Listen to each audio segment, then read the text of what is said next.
साथियों नमस्कार। मैं राम प्रताप सिंह कुशवाहा। हमारे चैनल ज्ञान एंड नॉलेज के प्रोग्राम मंथन में आपका स्वागत है, अभिनंदन है, वेलकम है। आज का जो ये ब्लॉग है इसको ज़रूर सुनिए। प्रत्येक व्यक्ति को सुनना चाहिए। ये हमारे जीवन के लिए और वैज्ञानिकता का एक बहुत बड़ा इसमें दृष्टिकोण बताया जा रहा है। तो भाई ज़रूर सुनना, पूरा सुनना, बहुत प्रेरणात्मक। हमारे पुराने ग्रंथों में कितना महान विज्ञान छिपा है और हम लोग नज़रअंदाज कर रहे हैं। उसका ये परिणाम है, ये जो महान घटना घटी। खैर, घटना प्रसन्नता में बदल गई, प्रतीक्षा में बदल गई, ये बहुत खुशी की बात है। तो चलिए ब्लॉग सुनते हैं। साथियों नमस्कार।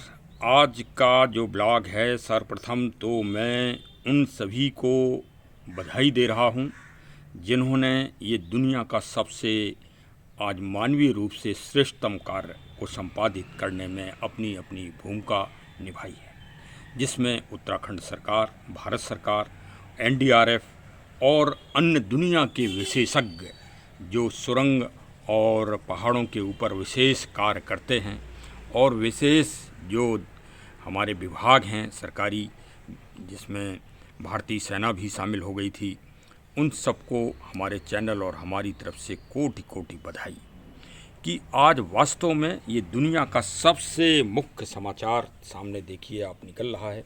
17वें दिन जिंदगी में उजाला, 400 घंटे के अथक और जीवन और मृत्यु के संघर्ष के बाद 41 हमारे श्रमिक भाई बंधु आज सुरक्षित निकल आए। वास्तव में ये एक बहुत बड़ा चैलेंज था संपूर्ण सरकारों के लिए और हम मानवों के लिए, और ईश्वर की कृपा के द्वारा, ईश्वर की दया के द्वारा ही यह प्रतीक्षा आज मुस्कान में बदल गई और खुशी में बदल गई। इसी तरह से जैसे ये फूलों को एक प्रतीक्षा करना पड़ती है खिलने के लिए, और वास्तव में देखिए इनकी सुंदरता देखिए। आज उसी तरह का एक हर्षोल्लास और सुंदरतम माहौल पूरी दुनिया में फैल गया। यहाँ दुनिया में त्राह त्राह मची हुई है और हाहाकार मची है, वहाँ एक ये इतना सुंदर और इतना प्रसन्नचित्त समाचार वास्तव में मानवता के लिए एक बहुत बड़ा प्रेरणात्मक और मोटिवेशनल ये क्षण होंगे। हमारा चैनल प्रकृति संरक्षण व संवर्धन के लिए समर्पित रहता है और ऐसा मोटिवेशन और प्रेरणा देता है जिससे आप प्रकृति के प्रति अपना रुझान रखें और प्रकृति संयोजन और जागरण के प्रति समर्पित हों। देखिए 17 दिन महासंघर्ष किया जीवन और मृत्यु को, और उस सुरंग से सबसे पहले अगर कोई निकला हमारे श्रमिक बंधुओं में तो श्री विजय होरी साहब निकले। सबसे पहले विजय जैसा नाम वैसा ही उनका आज प्रदर्शन भी हुआ कि विजय के रूप में वो सबसे पहले बाहर निकले, और माननीय मुख्यमंत्री उत्तराखंड श्री धामी साहब ने उनको इन फूलों की माला सबसे पहले पहनाई। तो देखिए प्रकृति ही जीवन की आशा में, जीवन के प्रतीक्षा में इंतज़ार कर रही थी, इसीलिए इन फूलों का और प्रकृति का अद्भुत महत्व है। जब जब मानव को खुशी मिलती है तो वहाँ प्रकृति का अंश जरूर होता है। अब जरा पूछिए विजय होरी और जो अन्य उनके 41 साथी थे, उनको कितनी बड़ी आनंद और खुशी प्राप्त हुई होगी। तथा इस पूरी घटनाक्रम में अगर आप नज़र डालें बहुत अच्छी तरह से, तो इस घटना ने और इस पूरे अभियान ने हम सबको और मानव समाज को, पूरी दुनिया के मानव समाज को, क्योंकि इस घटना में पूरी दुनिया के विशेषज्ञ आ गए थे। अमेरिकन विशेषज्ञ, ऑस्ट्रेलियन विशेषज्ञ, हमारे इधर के सारे विशेषज्ञ, वैष्णो देवी साइन बोर्ड के सदस्य विशेषज्ञ लोग, और सेना के तथा सभी विभागों के एनडीआरएफ वगैरह सभी के विशेषज्ञ आ गए थे, और जनता के लोगों ने भी पूरा समर्पण प्रयास किया था। उत्तराखंड पुलिस, उत्तराखंड प्रशासन, माननीय मुख्यमंत्री जी, सभी लोग थे। सभी का भूर भूर प्रशंसा सबकी होना चाहिए। लेकिन परिणाम आप देखिए कि क्या मोटिवेशन मिला। मोटिवेशन ये मिला कि जो आधुनिक मशीनें थीं वो फेल हो गईं, और जीता कौन? मानव का उत्साह, मानव का जोश, मानव की बुद्धि, मानव की टेक्नोलॉजी जीती, जो मानव निर्मित टेक्नोलॉजी थी वो जीती इस घटना में। आज इतने विकास, विज्ञान के इतने विकास के बाद और कौन जीता? और जीता महाभारत के विदुर जी की नीति, जो उन्होंने पांडवों को बताई थी धर्म की रक्षा के लिए। अच्छा, एक और आप बात देखें कि इसने बहुत सारी जो एक संकीर्णता हमारे देश में उपज रही है नई नई, कि कोई ये कह रहा है कि कोई वो कह रहा है, उससे आप लोग समझदार हैं, वो भी सारी भ्रांतियां तोड़ दें। देखिए, अमेरिकन्स, हमारे वैज्ञानिक साहब ने इस बात को कहा कि हिमालय नाराज हो गया है, ये हिमालय के नाराज़गी की घटना का परिणाम है, और जो वहाँ स्थानीय कुल देवता थे वो नाराज हो गए हैं और उनका मंदिर वहाँ से हटा दिया गया है। मंदिर की वहाँ पर स्थापना पुनः की गई, और जो महान वैज्ञानिक थे अमेरिकन्स, उन्होंने जब भी अंदर गए सुरंग में तब उन्होंने पूजा की, जब बाहर निकले तब उन्होंने पूजा की, और फिर सब लोगों ने पूजा की। और देखिए, सब के सब 41 लोग सुरक्षित निकल आए। और जो अंदर जो गुफा और सुरंग के अंदर जो सबसे ज़्यादा, अगर सबसे ज़्यादा लीडरशिप और सबसे ज़्यादा आत्मविश्वास, तो वो श्री गब्बर सिंह, जो शोले फिल्म में गब्बर सिंह का नाम आया था ना, गब्बर सिंह नेगी साहब ने बहुत बड़ी भूमिका निभाई। उन्होंने सारे मजदूरों को आत्मविश्वास से और ईश्वर की शक्ति से और योग क्रिया के द्वारा, उन्होंने योग किया उस सुरंग के अंदर, प्रतिदिन योग किया। जब भी कोई व्यक्ति तनाव में आया, निराशा आई, कुंठा आई, योग क्रियाओं के द्वारा उन्होंने दूर किया, और उन्होंने एक तरह से जीवन की आशा का विश्वास सब में भर दिया, कूट कूट कर भर दिया। वास्तव में उनकी लीडरशिप को बहुत बहुत भाई बधाई, शुभकामनाएं। और हमारे बाहर 2 दिग्गज भी लगे रहे, जिनका विशेष रूप से स्थानीय लोगों ने नाम लिया है। हमारे सेना के जवान तो अग्रदूत थे ही, साथ में श्री मुन्ना कुरैशी और श्री वकील अहमद, इनकी भी भूमिका बहुत अच्छी रही। और जो भारत में एक नया संकीर्ण विचारधारा का जन्म हो रहा है, वो उसके ताने बाने तोड़ दिए गए। कई संकीर्ण विचारधारा के पत्रकार बंधु उन दोनों लोगों के पास पहुँचे, तरह तरह के प्रश्न किए। उन्होंने निर्वाक रूप से उत्तर दिए कि हमारे देश के नागरिकों के लिए हम प्राण दे भी सकते हैं, देश की रक्षा के लिए प्राण दे भी सकते हैं, प्राण ले भी सकते हैं, और हमारे लिए देश सबसे ऊंचा है। कितनी खुशी हो गई भाई, वाह, कितना अच्छा। बताइए, वो सीधे सच्चे सरल व्यक्ति हैं, और 26 घंटे लगातार उन्होंने मेहनत की, लगातार, और पूरे स्थानीय लोग भी लगे रहे, और हमारी स्थानीय पुलिस भी लगी रही। वास्तव में सब बधाई के पात्र हैं। और देखा जाए तो ये एक संगठन और एकता और विश्वास की जीत है। इसमें एक छोटी इकाई, एक हमारे सिपाही, पुलिस के सिपाही से लेके और भारत के माननीय प्रधानमंत्री जी और महामहिम राष्ट्रपति महोदय, सब लोगों ने रात दिन मतलब मार्गदर्शन किया, अपनी नज़र में रखी समस्या को, और इतने बड़े बड़े वैज्ञानिकों को भारत सरकार ने अरेंज किया, मशीनों को अरेंज किया। हमारी वायुसेना ने बहुत बड़ी भूमिका निभाई। वायुसेना तो जब भी कोई जटिल समस्या आती है तभी समाधान में जुट ही जाती है। और देखिए, माननीय प्रधानमंत्री जी ने एक एक श्रमिक बंधु से, एक एक जो भी 41 लोग थे उनसे बातचीत की, और जो अन्य टीम के विशेषज्ञ लोग आए थे उनका उत्साहवर्धन किया, और भगवान केदारनाथ जी को धन्यवाद दिया, उनका जो है कोटि कोटि नमन किया कि उनकी कृपा से सब सुरक्षित हो गए। अब वास्तव में एक प्रसंग जरूर सुनिए, जो कि इस घटना के ऊपर पूरा यथार्थ चित्रण जाहिर कर देगा। अब देखिए, हमारा मूल उद्देश्य इस वीडियो को, ब्लॉग को बनाने का एक और है, एक संदेश भी है कि इस तरह की काल कल्पित घटनाएं बहुत ज़्यादा खदानों में और जहां सुरंगें बनती हैं, देखिए, मानव का कार्य विकास करना है, विकास तो होगा ही, विकास की ही तो वर्तमान स्थिति हम देख रहे हैं पूरी दुनिया में। तो विकास तो रुक नहीं सकता, क्योंकि विकास रुक जाएगा तो मानवता का विकास रुक जाएगा, लोक कल्याण का विकास रुक जाएगा। विकास तो होना ही है, लेकिन हमें अपने ऐतिहासिक प्रसंगों से, आध्यात्मिक प्रसंगों से शिक्षा लेना चाहिए और उनका पालन करना चाहिए। हमारी सरकारें, हमारे जो संस्थाएं हैं, जो इन खदानों में और इन सुरंगों में काम करते हैं, वो वैकल्पिक व्यवस्था नहीं करते और इतिहास के पुराने प्रसंगों से प्रेरणा नहीं लेते, मोटिवेशन नहीं लेते। तो देखिए, हम मोटिवेशन के लिए लौट रहे हैं महाभारत काल में। और भाई, दो ही काल हैं इस दुनिया में, एक राम जी का काल और एक श्री कृष्ण जी का काल, और बकाया काल तो सब चलायमान है। लेकिन ये दो काल ऐसे हैं कि जीवन के हर पल, हर पग पे आपको कुछ ना कुछ प्रेरणा जरूर देंगे। तो अब हम आ गए महाभारत में। अब महाभारत के प्रसंगों में ज़रा आप लौटिए और पांचों पांडवों भाइयों की कुशलता का ज़रा सर्वेक्षण करिए, तो आपको विकल्प मिल जाएगा कि आगे से भारत सरकार और राज्यों की सरकारों को क्या कार्य करना चाहिए, जिससे ये इस तरह की जनहानि और धन हानि ना हो। भाई, धन हानि भी तो हुई है।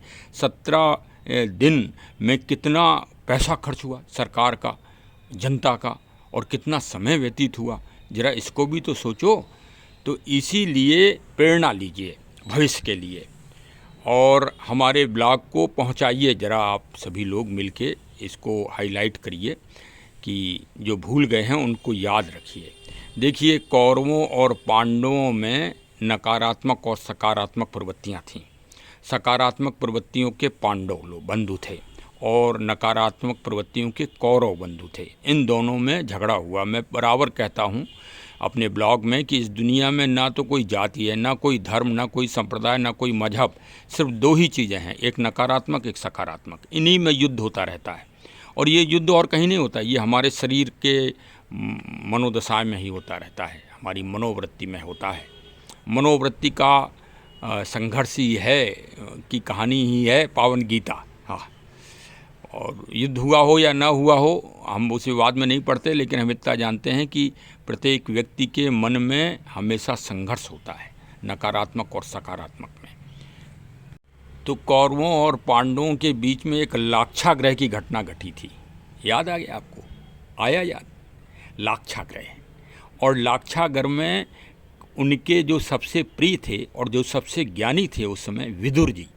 तो विदुर जी ने पांडवों को सलाह दी थी कि चूहे की तरह काम करना, चूहे की तरह लाक्षागृह में घुसना, तो चूहे की तरह घुसना। तो क्या हुआ था कि लाक्षागृह में पहले एक सुरंग बना दी गई थी। ये कौरवों में दुर्योधन का षड्यंत्र था कि लाक्षागृह में पांडवों को पार्टी दी जाएगी, क्योंकि कई हत्याएं देखिए ऐसी हो रहे हैं आजकल, अपराध पार्टियों में बुला लेते हैं, लोगों को मार डालते हैं। तो उसी तरह से कोई ये नई बात थोड़ी है, पुरानी बातें हैं ये सब, लेकिन हम लोग भूल जाते हैं, अब आधुनिकता में आ जाते हैं और भूल जाते हैं। तो उसमें जो है लाक्षागृह की जानकारी कौरवों पांडवों को हो गई, तो उन्होंने गुप्त रूप से उसमें सुरंग बना ली चूहे से। अब चूहा को तो मार ही डालते हैं हम लोग, प्रेरणा तो लेते नहीं उससे कि चूहा हमेशा जब घुसता है ज़मीन के अंदर तो पहले दो अपने मतलब आने और जाने के दो अलग अलग छेद बनाता है अपने जहाँ निवास करता है। मतलब एक तरह से निवास क्या करता है, वो अपनी जीवन वृत्ति रखता है वहाँ पर, सुरक्षित खाने का सामान और खुद रहता है। तो वहाँ पर वो कभी एक ही बिल में नहीं रहेगा कि एक ही छेद हो, उसमें दो छेद होंगे हमेशा, और ऐसे बने होंगे जैसे अगर पानी बेल में भर जाए तो तुरंत निकल जाए दूसरे से, ऐसा सुरक्षित। तो हमारे सरकारों को चाहिए कि जब भी सुरंगें बने या इस तरह से खदानों में काम हो तो ये वैकल्पिक व्यवस्था का ध्यान रखना चाहिए कि एक छोटा सा कॉरिडोर और बनना चाहिए पहले वहाँ से, कि अगर कोई अचानक इस तरह की भीषण समस्या आ जाए तो जो है बचाव किया जाए। क्योंकि इस दुनिया में सबसे इम्पोर्टेंट अगर कोई चीज़ है तो जीवन है। हाँ, चाणक्य ने भी कहा है कि गांव अगर जल रहा है तो जल जाने दो, नगर अगर जल रहा है तो जल जाने दो, परिवार ख़त्म हो रहा है तो हो जाने। भाई चाणक्य ने कहा है, हम कुछ नहीं कह रहे हैं, लेकिन अपना जीवन बचाओ, ऐसा कहा है चाणक्य ने। तो सरकारों को चाहिए लोक कल्याण के लिए कि इस तरह की वैकल्पिक व्यवस्थाएं जब हों तभी सुरंगों और खदान का काम किया जाए, क्योंकि अगर व्यक्ति का जीवन रहेगा तो चाणक्य की बात 16 आने सत्य है। वो खुद भी बचेगा, परिवार को भी बचाएगा, गांव को भी बचाएगा और देश को भी बचाएगा और समाज को भी बचाएगा, बशर्ते वो जिंदा रहेगा तब। और महाभारत और श्री रामचरितमानस से प्रेरणा ली जाए। जो हमारे बंधु और हमारे नेतागण माननीय लोग कहते हैं ना कि रामायण और महाभारत में है क्या, गाथा है। अरे उसी गाथा में ही तो ऐसी चीज़ें हैं कि जिनको अगर पालन कर लो तो दुनिया ही स्वर्ग हो जाए। हाँ देखो, पूरी दुनिया में त्राह त्राह मची है आज। पूरा मध्य एशिया उठा लीजिए, पूरा यूरोप उठा लीजिए, क्या हो रहा है हैं? कहीं कोई खुशी की सूचना मिल रही है आपको? हैं? चलिए, युद्ध विराम हो गया 2 देशों में, बहुत खुशी की बात है। हम तो चाहते ही हैं भगवान दुनिया में शांति रहे, दुनिया में विकास हो। लेकिन आज ये जो मानवता, जहाँ मशीनें, आधुनिक टेक्नोलॉजी फेल हो गई, वहाँ भारतीय सेना के कर्णधार ही काम आए। और जय हो भारतीय सेना की। देखिए, आफत, विकट समस्याओं में भी हमारे जवान खड़े होते हैं और कई हमारे गणमान्य लोग भारतीय सेना की वीरता पर, भारतीय सेना के साहस पर ही प्रश्न चिन्ह उठा देते हैं। तब कितना दुख होता है।